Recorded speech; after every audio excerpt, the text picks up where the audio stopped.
Hare Krishna, bienvenidos. Soy Chitrak Das, transmitiendo en vivo desde Buenos Aires, Argentina. En primer lugar, quiero agradecer a las autoridades de ISKCON Chosica por la invitación a formar parte del encuentro de hoy. También va mi agradecimiento para el conjunto de oradores que previamente estuvieron dando excelentes clases de Srimad Bhagavatam. Y por supuesto también mis saludos y reconocimiento para los miembros de nuestra comunidad virtual que de manera sincrónica y diacrónica están presentes en estos encuentros.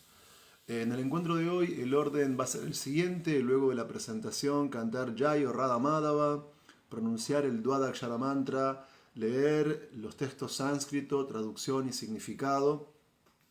Voy a dar una breve explicación de los mismos y en el transcurso de la clase ustedes pueden dejar sus preguntas en la sección de comentarios que van a ser respondidos al final de la misma. Jai Radha Madhava Kunja Bihari Jaya Radha Madhava Kunja Bihari Gopi Jana Vallabha Girivaradari Gopi Jana Vallabha Girivaradari Yashodanandana Vraja Jana Ranjana Yashodanandana Vraja Jana Ranjana Jamuna Tira Vanachari Jamuna Tira Vanachari Jaya Radha Madhava Kunja Bihari Jai Radha Madhava Kunja Bihari Gopi Jana Vallabha Girivaradari Gopi Jana Vallabha Girivaradari Yashodanandana Vraja Jana Ranjana Yashodanandana Vraja Jana Ranjana Jamuna Tira Vanachari Jamuna Tira Vanachari Jai Radha Madhava Kunja Bihari Jaya Radha Madhava Kunja Bihari Gopi Jana Vallabha Girivaradari Gopi Jana Vallabha Girivaradari Yashodanandana Vraja Jana Ranjana Yashodanandana Vraja Jana Ranjana Jamuna Tira Vanachari Jamuna Tira Vanachari Jaya Radha Madhava Kunja Bihari Jaya Radha Madhava Kunja Bihari. Om Namo Bhagavate Vasudevaya. Om Namo Bhagavate Vasudevaya. Om Namo Bhagavate Vasudevaya. Srimad Bhagavatam, canto cuarto, capítulo 1, texto 40. Urjayam Yashnire Putra Vashishtasya Parantapa Chitraketu Pradanaste Sapta Brahmar Shayomalam. Traducción. El gran sabio Vashishta engendró en su esposa Urja, conocida a veces como Arundhati, 7 sabios inmaculadamente grandes, el primero de los cuales era el sabio Chitraketu. Srimad Bhagavatam, canto cuarto, capítulo 1, texto 42. Chitraketu surochischa viraja mitra evacha ulvano vasubridiano dyumam shaktya dayoparem. Los nombres de estos 7 sabios son los siguientes: Chitraketu, Surochi, Viraja, Mitra, Ulvana, Vasu, Bridiana y Dyuman. De la otra esposa de Vashishta nacieron otros hijos muy competentes. Significado por su divina gracia a Bhaktivedanta Swami Srila Prabhupada. Urja, conocida a veces con el nombre de Arundhati, era la esposa de Vashishta y la novena hija de Kardama Muni. Vancha kalpatarubhyas chakripa sindubhya eva cha patitanam pavanebhyo vaishnavebhyo namo namaha. Om Gyanati Mirandasya Gyanan Gyanashalakaya Chakshurumilitam Yana Tasmai Shri Gurave Namaha. Sri Krishna Chaitanya Prabhu Nityananda Shri Advaita Gadadhar Shri Vasadi Gaura Bhaktavrindam. Hare Krishna Krishna Krishna Hare Hare Hare Rama Rama Rama Hare Hare. La clase de hoy es un tanto difícil en el sentido que el significado que nos da Srila Prabhupada para el texto 41 apenas tiene 2 renglones. Es decir, hoy leímos 2 shlokas porque en el canto cuarto, capítulo 1, verso 40 no hay significado y recién nos encontramos con un significado en el verso 41, pero ese significado realmente es muy breve. Muchas veces los Vaishnavas que tenemos como servicio dar clases, tomamos en general, casi siempre, los significados de Srila Prabhupada para el desarrollo conceptual de toda nuestra clase. Pero realmente hoy me he encontrado con un significado que apenas tiene 2 renglones, casi 1 renglón y medio. Es decir, el texto a desarrollar y explicar es extremadamente breve. Y como el texto es extremadamente breve, en la clase de hoy vamos a apoyarnos no solamente en el texto en sí, sino también en la información que nos ofrece el paratexto de este capítulo en particular, número 1 del canto cuarto del Srimad Bhagavatam. El paratexto, en cuanto a nombres de capítulo, hace referencia a la genealogía de las hijas de Manu. Entonces es importante, en primer lugar, detenernos en la figura de Manu. El término Manu es muy genérico porque sabemos que en el mundo material existen muchos Manus durante la creación secundaria efectuada por Brahma, el arquitecto del universo. Es decir, el puesto de Manu es intercambiable. Con el paso del tiempo va habiendo diferentes Manus en el universo, pero en el paratexto de hoy se está haciendo referencia específicamente a un Manu en concreto que es Swayambhuva Manu. Entonces, como primer punto de partida del encuentro de hoy, tomemos en consideración esta gran personalidad dentro del Srimad Bhagavatam que es Swayambhuva Manu. Swayambhuva Manu es una personalidad muy importante en este Srimad Bhagavatam, dado que él ocupa un lugar muy destacado en cuanto a la organización y también administración de los asuntos universales. Es decir, Swayambhuva Manu no es un personaje más dentro del Srimad Bhagavatam. Swayambhuva Manu no es un personaje imaginario. Swayambhuva Manu no es una construcción propia de la imaginación literaria, sino que Swayambhuva Manu fue un ser existente, real, histórico, dentro de los pasatiempos del Srimad Bhagavatam. Y él ocupa un lugar sumamente destacado en la organización del cosmos, pero no solamente en la organización del universo, sino también en la transmisión de lo que le da valor a la existencia del ser humano dentro de este universo, que es la práctica del Dharma, la práctica de la vida espiritual. O sea que tanto a nivel organizacional como a nivel espiritual, dentro del mundo material, la figura de Manu es muy, pero muy importante. Bajo la orden del señor Brahma, el arquitecto del universo, Swayambhuva Manu organizó a las sociedades humanas en cuanto a un sistema político, social y económico que permita simultáneamente el progreso material subordinado al avance espiritual.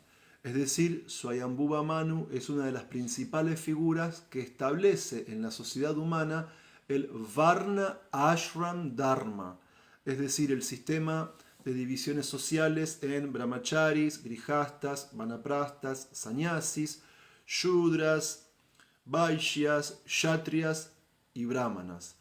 Este sistema social Varnashram no tiene nada que ver con el sistema de castas degradado de la India actual, que es un sistema explotador donde las clases sociales altas, para su beneficio material, explotan a las clases sociales bajas.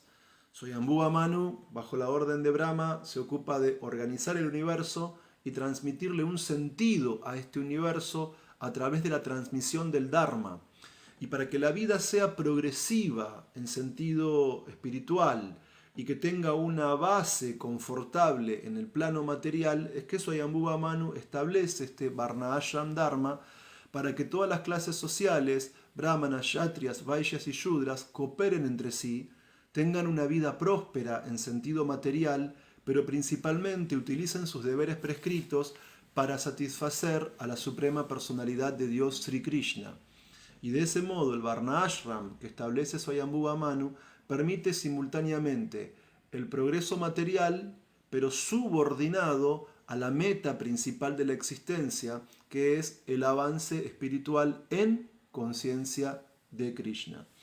Entonces, Swayambhuva Manu se ocupó del gobierno del universo, pero no como lo haría un tirano, un déspota o un político actual, sino que Swayambhuva Manu gobernó el universo siguiendo estrictamente las leyes de la suprema personalidad de Dios Sri Krishna. Swayambhuva Manu gobernó de un modo ejemplar, adorando a la suprema personalidad de Dios y enseñando e instruyendo a sus súbditos a practicar vida espiritual en conciencia de Krishna. Y ese punto es muy importante a destacar. Swayambhuva Manu también ocupa un lugar importante dado que él es el legislador dentro del universo.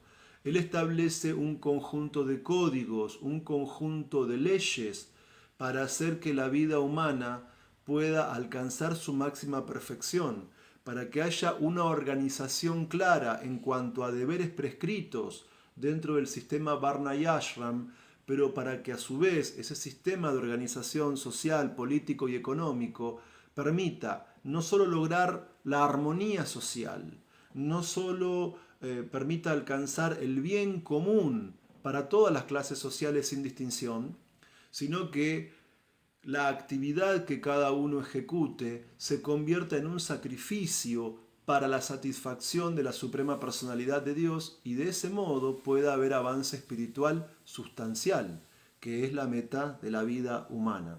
Pero también Swayambhuva Manu es muy importante no solamente porque su historia real, biográfica, se encuentra en el Srimad Bhagavatam, no solamente él es muy importante porque bajo la orden de Brahma él se encarga de gobernar el universo y establecer el Dharma para las especies y formas de vida. Swayambhuva Manu no solamente es importante porque organiza a las formas humanas de vida dentro del sistema Varnashram, él no solamente es importante porque gobernó como alguien ideal, adorando en todo momento a la suprema personalidad de Dios y transmitiendo la importancia fundamental que al haber alcanzado una forma humana de vida, uno tiene que buscar la autorrealización y el avance espiritual. Swayambhuva Manu no solamente es importante como legislador para toda la humanidad, sino que también Swayambhuva Manu, dentro de su importante y trascendental legado dentro de este mundo material, él produjo hijos e hijas que dieron lugar a toda una célebre e importantísima y fundamental conjunto de descendientes dentro de este mundo. Y de ahí la importancia de otro elemento del paratexto. No solamente aparece la palabra Manu, refiriéndose a Swayambhuva Manu, dentro del nombre del capítulo, sino que también se habla de la genealogía de las hijas de Swayambhuva Manu. La genealogía o el árbol genealógico tiene que ver con la dinastía que desciende de Manu, tiene que ver con el conjunto de hijos y de hijas de Manu, que fueron tomando esposos y esposas y teniendo hijos e hijas que nuevamente se casaron y trajeron grandes descendientes al mundo, ampliando el árbol genealógico de Swayambhuva Manu y su esposa Satarupa. Entonces, el estudio de la genealogía de las hijas y los hijos de Swayambhuva Manu va a ser muy importante porque en realidad esos descendientes de Manu estructuran muchos de los cantos y de los capítulos que componen los cantos posteriores del Srimad Bhagavatam. Entonces, comprender la figura de Swayambhuva Manu es muy importante, y comprender los descendientes que tuvieron los hijos y las hijas de Manu es muy importante también para captar la estructura del Srimad Bhagavatam, para poder captar la importancia de los hechos reales, históricos, no ficticios, no simbólicos, sino históricamente existentes de los descendientes de Manu, y sobre todo las enseñanzas que transmiten para el avance espiritual todo este conjunto de grandes personalidades. De ahí la importancia de entender el legado y la genealogía de Swayambhuva Manu. Entonces, a través de los hijos y las hijas de Manu se establecen dinastías que como objetivo han tenido el desarrollo, la consolidación y la protección del sistema de Varna Ashram, y también específicamente la transmisión de la cultura védica de generación en generación. Es decir, los descendientes de Swayambhuva Manu transmiten de generación en generación, no solamente dentro de este mundo, un orden social, sino también un orden espiritual, trascendente. Es decir, cuando nosotros estudiamos los diversos cantos del Srimad Bhagavatam, vemos que entre los matrimonios que tuvieron los hijos e hijas de Swayambhuva Manu han aparecido grandes avataras de la Suprema Personalidad de Dios. De hecho, de una de las hijas de Swayambhuva Manu, llamada Devahuti, que se casa con el gran sabio Kardama, nace una expansión plenaria de la Suprema Personalidad de Dios, que es Kapiladeva, quien expuso la filosofía Samkhya y la ciencia del servicio devocional puro. Además, también dentro de la descendencia de Swayambhuva Manu, por el lado de su hijo Utanapada, con su esposa Suniti, nace un gran devoto puro de la Suprema Personalidad de Dios, que es Dhruva Maharaj, que comenzó a adorar al Señor Supremo con deseos materiales, pero por la práctica del Bhakti se purificó su corazón y se transformó en un Vaishnava del más elevado orden espiritual, al punto de recibir enormes bendiciones por parte de la Suprema Personalidad de Dios, incluso al punto de alcanzar la liberación y obtener un planeta espiritual propio para gobernar dentro de este mundo material, que es el planeta Dhruva Loka, conocido como la estrella polar. Y si seguimos ahondando, vamos a ver que muchos cantos del Bhagavatam y muchos capítulos de esos cantos están dedicados a exponer la genealogía de Swayambhuva Manu en cuanto a las hijas de Manu, los hijos de Manu, los descendientes de los hijos y de los hijos de sus hijos, los cuales se ocuparon de mantener el sistema Varnashram dentro del mundo material, se ocuparon de transmitir la cultura védica de generación en generación, y a través de sus historias en forma de pasatiempos nos han mostrado cómo avanzar en la vida espiritual y alcanzar la máxima perfección de la vida humana a través de la práctica del Bhakti Yoga puro. Por eso que es muy importante estudiar la figura de Manu y también de sus descendientes. Acá hay un punto importante. A través de los descendientes de Manu, la humanidad es guiada hacia la práctica de la vida espiritual y hacia la práctica del proceso de conciencia de Krishna, conocido como Bhakti Yoga en su estado puro. Hoy en particular, una vez que hablamos de la importancia de Manu, una vez que hablamos de la importancia de la genealogía y los descendientes de Manu, se está haciendo énfasis en particular en el matrimonio entre Vasishta, el sabio Vasishta, y Ursha, que dio como resultado el nacimiento de un conjunto de grandes sabios, comenzando por el más importante de todos ellos, que fue Chitraketu. Ahora bien, como decíamos al comienzo de la clase, el significado que hoy Prabhupada nos da en Canto Cuarto, capítulo 1, verso 41, apenas tiene un renglón y medio, casi dos, y de ahí que en realidad no encontré mucha información detallada de este Chitraketu. salvo el nombre de su padre, el nombre de su madre y el hecho de que fue un gran sabio. Pero si nosotros seguimos avanzando en el Srimad Bhagavatam, leemos el canto cuarto, luego el canto quinto y luego el canto sexto, y este punto es muy importante. Srila Prabhupada explicó al comienzo del Srimad Bhagavatam que la lectura de esta obra no puede ser casual, la lectura de esta obra no puede ser aleatoria, sino que para obtener el beneficio completo del estudio del Srimad Bhagavatam, nuestra lectura tiene que ser metódica. Nuestra lectura tiene que ser gradual, nuestra lectura tiene que ser organizada, nuestra lectura tiene que ser sistemática. Es decir, comenzar por el primer shloka del primer capítulo, del primer canto del Bhagavatam y así ascender en la lectura gradualmente de verso por verso, capítulo por capítulo, canto por canto, sin saltear, con orden, con organización, con método, con sistematicidad, porque así uno gradualmente va a poder ir incorporando la comprensión correcta de la filosofía Vaishnava por la lectura y por la práctica del Sadhana Bhakti, y de ese modo uno se va a capacitar canto tras canto, partiendo del primero y segundo, que son los pies del loto del Señor, uno se va a capacitar y purificar para llegar a comprender el 10º canto, que es el rostro sonriente de Krishna, donde se manifiestan sus pasatiempos más íntimos con las gopis de Vrindavan, a partir de los diferentes capítulos que desarrollan la danza rasa. Pero uno no debe ser ansioso, uno no debe ser caótico, uno tiene que ser racional, lógico, metódico, sistemático, organizado, leer verso por verso, capítulo por capítulo, canto tras canto, y al practicar el sadhana bhakti, además de la lectura, al poner en práctica los principios de vida de la filosofía consciente de Krishna, y en base a la devoción práctica y el conocimiento teórico, uno se va a capacitar gradualmente al recibir la misericordia del Guru y Krishna para poder comprender el 10º canto del Srimad Bhagavatam. Ahora bien, hoy hablamos de la importancia de Swayambhuva Manu a partir de la lectura del paratexto de este capítulo.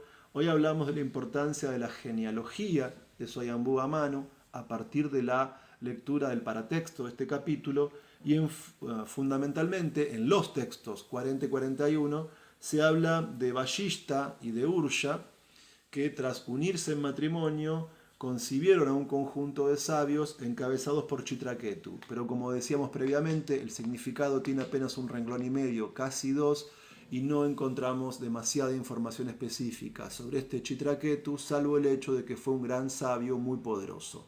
Ahora bien, si tal como estableció el fundador y acharya de ISKCON Srila Prabhupada, hacemos la lectura correcta del Bhagavatam, que es la lectura metódica, organizada, sistemática, verso por verso, capítulo por capítulo, canto por canto, al llegar al 6º canto nos encontramos con la historia de otro Chitraketu, que no fue un gran sabio, sino que específicamente fue un rey. Este Chitraketu, rey del canto 6º, no el del 4º, gobernó el planeta Tierra entero. Era el rey de todas las tierras y de todos los mares del planeta. Este rey llegó a tener 10 millones de esposas. Pensemos que Krishna tuvo 16.108 esposas. Bueno, Chitraketu lo superó, numéricamente hablando. Chitraketu tuvo nada más y nada menos que 10 millones de esposas. Pero aunque él era potente sexualmente, sus esposas eran estériles. Y a pesar de tener 10 millones de esposas, Chitraketu en principio no pudo tener ni un solo hijo con estas esposas. Una vez se manifestó Angira Muni, un gran sabio de la cultura védica, en el palacio de Chitraketu. Chitraketu, siguiendo la etiqueta, lo adoró, le ofreció un asiento, le ofreció oraciones, lo glorificó. Como todo verdadero rey educado en el sistema de Varnashram debe respetar a un brahmana, a un sabio o a un devoto puro. Entonces el sabio Angira Muni pudo ver que a pesar de toda su opulencia y de todas sus reinas, el rey Chitraketu mentalmente no tenía paz y se encontraba perturbado. Le preguntó el motivo por lo que sucedía eso y Chitraketu le dijo que como Kshatriya le preocupaba que no iba a poder tener sucesión al trono porque no tenía hijo y un rey tiene el deber de producir un príncipe.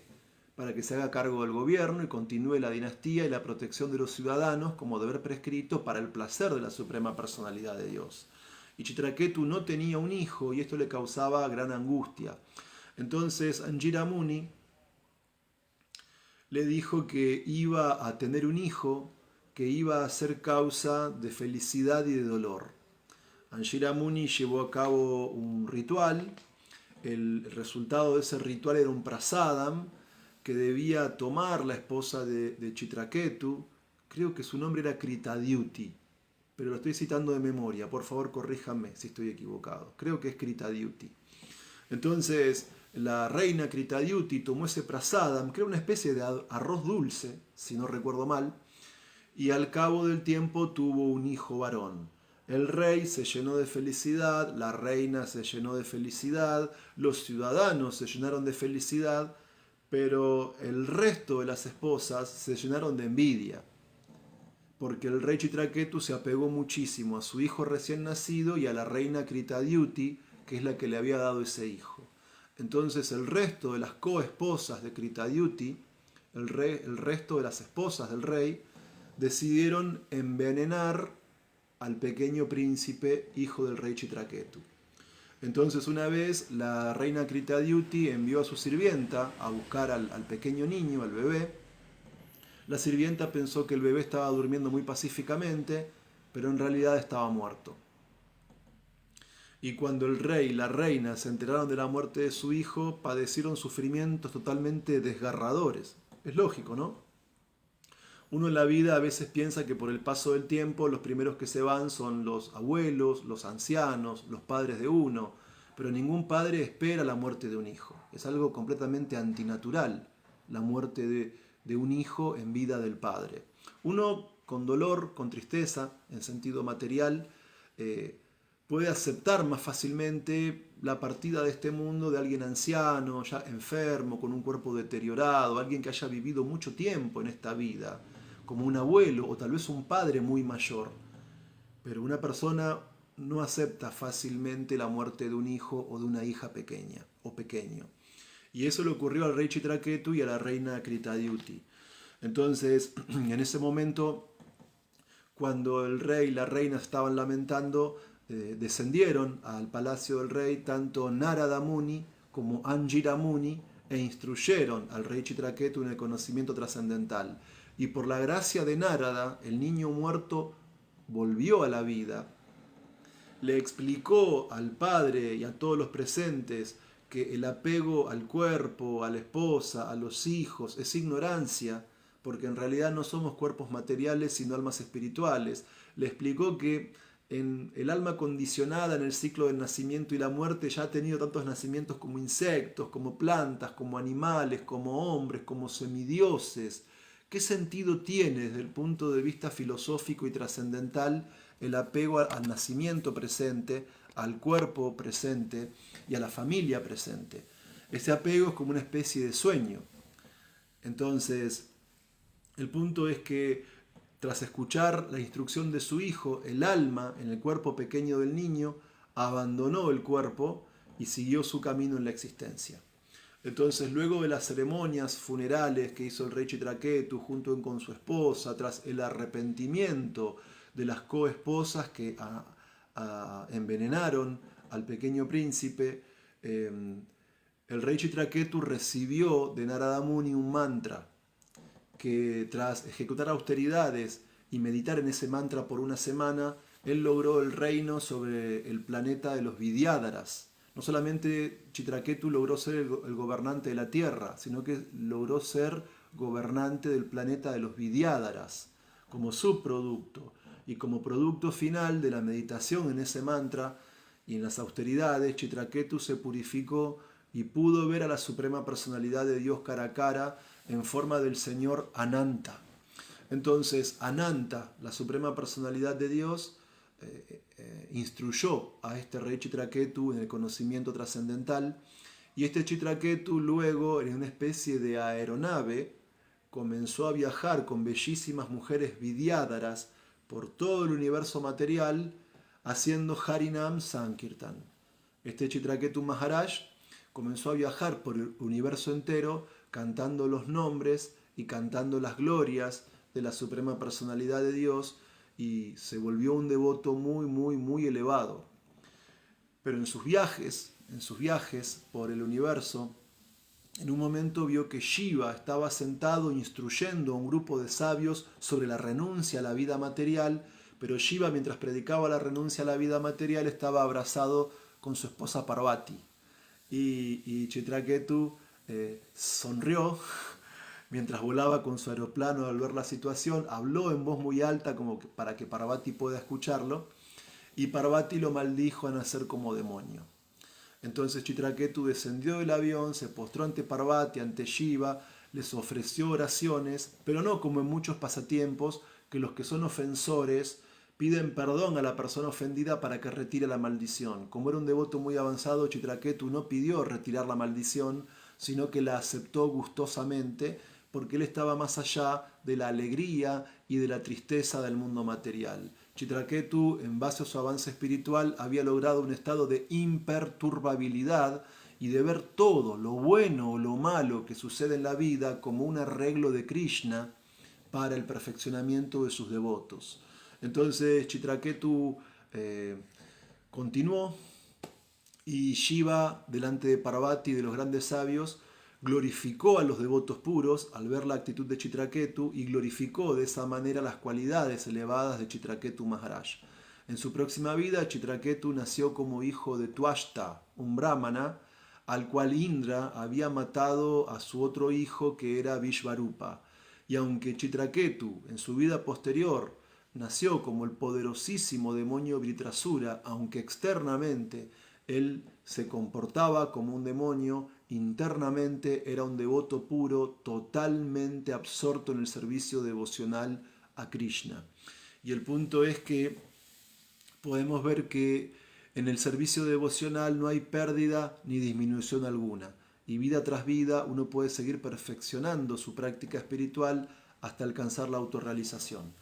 Entonces, el punto es que hoy estamos estudiando el canto cuarto del Bhagavatam, capítulo 1, textos 40 y 41. El texto 40 no tiene significado, el 41 tiene un significado breve de casi 2 renglones, aproximadamente 1 renglón y medio. Tuvimos que servirnos del paratexto para desarrollar la clase de hoy. Hablamos de la importancia de Swayambhuva Manu, el cual bajo la orden de Brahma establece el sistema Varna Ashram en el mundo material y establece las leyes y los principios que permiten el avance espiritual en conciencia de Krishna.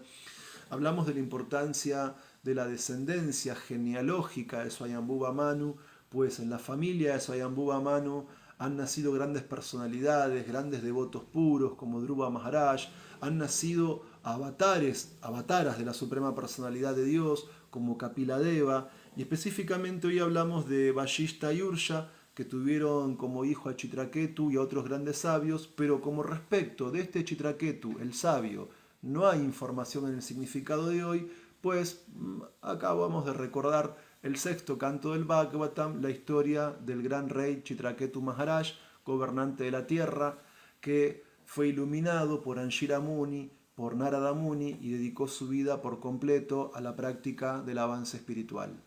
En realidad, las historias del Bhagavatam no son simbólicas. Las historias del Bhagavatam, excepto la historia de Puranjan y la historia de un bosque, de un comerciante que entra a un bosque, que esas sí son analogías, pero salvo la historia de Puranjan y la historia del comerciante que entra al bosque, todo el resto de las historias del Bhagavatam son históricas. Todo el resto de las historias del Bhagavatam son reales. Salvo algunas pocas analogías que da el Bhagavatam, todo el conjunto de hechos que narra son hechos que ocurrieron dentro del universo, en la Tierra o tal vez en otros sistemas planetarios del mundo material. Y todo este Srimad Bhagavatam es muy querido por los devotos, porque el Srimad Bhagavatam rechaza todo tipo de principio religioso que tenga como meta la búsqueda de beneficios o ganancia material. El Srimad Bhagavatam tiene la capacidad de liberarnos de todos los sufrimientos de la existencia material. El Srimad Bhagavatam tiene la capacidad de permitirnos conocer el aspecto más elevado de Dios, el aspecto personal, Krishna y sus pasatiempos con las gopis en Vrindavan. El Srimad Bhagavatam, por escuchar el Srimad Bhagavatam, uno se apega totalmente al servicio devocional puro de la Suprema Personalidad de Dios. Por escuchar el Bhagavatam, uno trasciende todos los defectos que tenemos las almas en la era de Kali.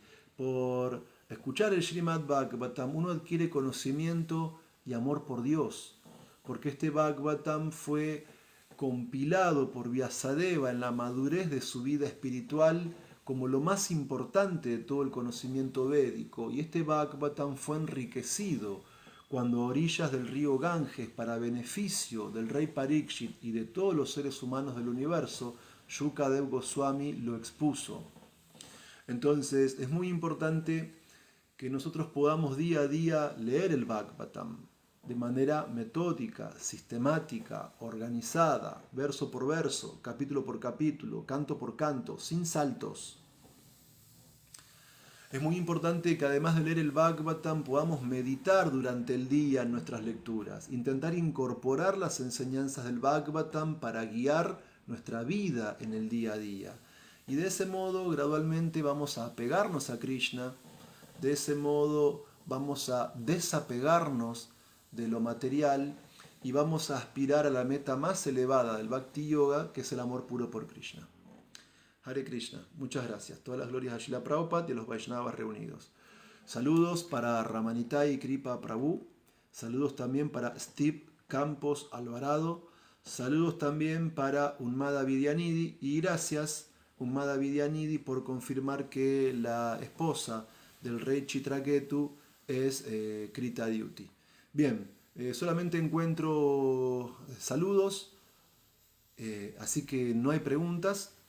Esta clase termina acá. Nuevamente, Ramanitai Kripa Prabhu, te agradezco infinitamente por la invitación al encuentro de hoy. Es una alegría poder prestar servicio para la maravillosa comunidad de ISKCON Chosika. Es una alegría que me den la oportunidad, a pesar de mis grandes defectos, de poder estudiar el Bhagavatam, de poder preparar la clase, compartirla con ustedes. Y espero que podamos seguir compartiendo este espacio mucho tiempo más. Hare Krishna, Om Tat Sat.